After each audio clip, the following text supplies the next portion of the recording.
Hi everyone, welcome to my YouTube channel. ಈ vlog ಏನಪ್ಪ ಅಂದರೆ, ಹಾಸನಲ್ಲಿ ಅವತಾರ್ ವಸ್ತು ಪ್ರದರ್ಶನ ಅಂತ ಒಂದು ಎಕ್ಸಿಬಿಷನ್ ಸ್ಟಾರ್ಟ್ ಮಾಡಿದರು. ಅದು ಸ್ಟಾರ್ಟಾಗಿ ತುಂಬ ದಿನ ಆಗಿತ್ತು, ಹೋಗಬೇಕು ಅಂತ ಅನ್ಕೋತಾನೆ ಇದ್ವಿ. ಅಂತೂ ಹೋಗ್ಬಿಟ್ಟು ಬಂದ್ವಿ.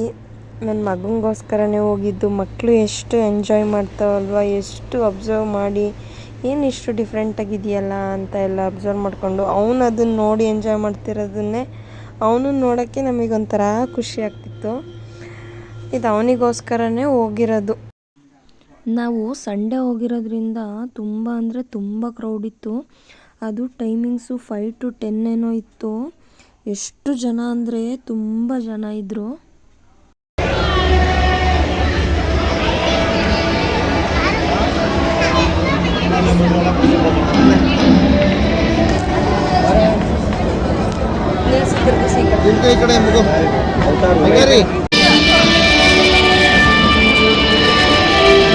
ಚಿನ್ನ ವರ್ಷ ಚೆನ್ನಾಯ್ತಾ?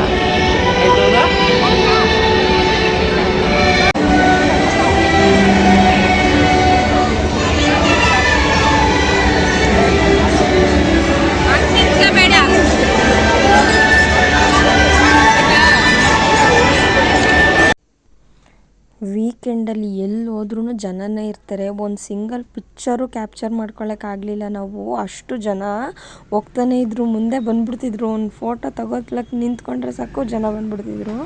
ಅಷ್ಟು ಜನ ಇದ್ದರು. ನನ್ನ ಮಗ ಅಂತೂ ಎತ್ಕೊಳ್ಳೋದೇ ಬೇಡ, ನಾನು ನಡಿತೀನಿ, ನಾನು ಇಳಿಸಿ ಅಂದ್ಕೊಂಡು ಅವನಿಗೆ ಫುಲ್ಲು ಏನೋ ಒಂದು ಬೇರೆ ವರ್ಲ್ಡ್ಗೆ ಬಂದುಬಿಟ್ಟಿದ್ದೀವಿ ಅನ್ನೋ ಥರ ಫೀಲ್ ಆಗ್ತಿತ್ತು. ಅಷ್ಟು ಚೆನ್ನಾಗಿ ಅಲ್ಲಿ ಲೈಟಿಂಗ್ಸು, ಆ ಕಲ್ಲರೇ ಒಂಥರ ಚೇಂಜಸ್ ಆಗೋಗಿತ್ತು. ನಮ್ಮ ಡ್ರೆಸ್ಗಳ ಕಲ್ಲರೇ ಬೇರೆ ಥರ ಕಾಣ್ತಿತ್ತು ಆ ಲೈಟಿಂಗ್ಸಿಗೆ.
ಮುಟ್ಟುತ್ತಿದ್ಯಾ?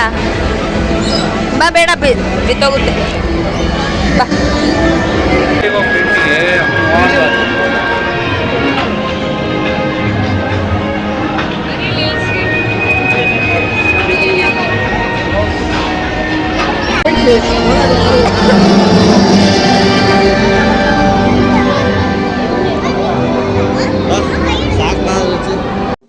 ಮತ್ತೆ ಮುಂದೆ ಬಂದರೆ ಎಲ್ಲ ಥರ ಶಾಪ್ಸು ಹಾಕಿದ್ರು. ಹಂಗೆ ಹಾವು, ಆಮೇಲೆ ಉಡ, ಗಿಣಿ ಎಲ್ಲನೂ ಹಾಕಿದ್ರು. ಎಂಟ್ರಿ ಫೀಸ್ 80 rupees ಅಲ್ದೇ ಒಂದು ಹಾವು ಹಾಕ್ಕೊಳಕ್ಕೆ 80 rupees ಅಂತೆ. ಆ ಗಿಣಿ ನೆಗ್ಲು ಮೇಲೆ ಕೂರಿಸ್ಕೊಳಕ್ಕೆ 80 rupees ಅಂತೆ. Full business. Hi madam.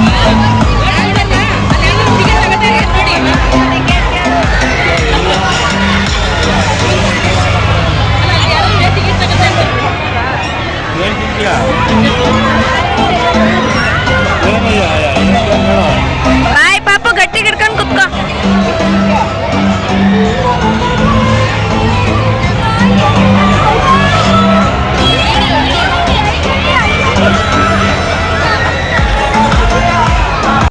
ನನ್ನ ಮಗ ಯಾವುದಾದ್ರೂ ಒಂದು ಗೇಮ್ ಆಡಬೇಕು ಅಂದ. ಫಸ್ಟು ಬೈಕು ಇದೇ ಥರ ಇತ್ತು. ಅವನು ಬೈಕ್ ಮೇಲೆ ಕೂತ್ಕೋತೀನಿ ಅಂದ, ಬಟ್ ಅದು ಗ್ರಿಪ್ ಇರೋಲ್ಲ, ಬಿದ್ದೋಗ್ಬಿಡ್ತಾನೆ ಅಂತ ಕಾರ್ ಮೇಲೆ ಕೂರ್ಸೋಣ ಅಂತ ಕರ್ಕೊಂಡು ಬಂದ್ವಿ. ಇವನು ರೆಡ್ ಕಲರ್ ಕಾರೇ ಬೇಕು ಅಂತ, ರೆಡ್ ಕಲರ್ ಕಾರಲ್ಲಿ ಒಬ್ಬನೇ ಕೂತ್ಕೊಂಡ್ರೂ ಪರವಾಗಿಲ್ಲ ಅಂತ ಅದ್ರ ಮೇಲೆ ಕೂತ್ಕೋತೀನಿ ಅಂತ ಕೂತ್ಕೊಂಡ. ಆಮೇಲೆ ಗೇಮು ಇದೊಂದನ್ನು ಮಾತ್ರ ಆಡಿಸಿದ್ದು, ಮತ್ತು ಬೇರೆ ಯಾವುದೂ ಆಡ್ಸೋಕ್ಕೆ ಹೋಗಲಿಲ್ಲ, ನಾ ಚಿಕ್ಕವನು ಅಂತ. ಮತ್ತು ಇದೊಂದು ಗೇಮ್ ಆಡಿಕೊಂಡು ಅಲ್ಲಿಂದ ಹೊರಟ್ವಿ. ಮತ್ತು ಯಾರೆಲ್ಲ ವಿಡಿಯೋ ನೋಡ್ತಿದ್ದೀರಾ ಪ್ಲೀಸ್ ಲೈಕ್ ಮಾಡಿ, ಶೇರ್ ಮಾಡಿ, ಸಬ್ಸ್ಕ್ರೈಬ್ ಮಾಡೋದನ್ನು ಮರಿಬೇಡಿ. Thanks for watching.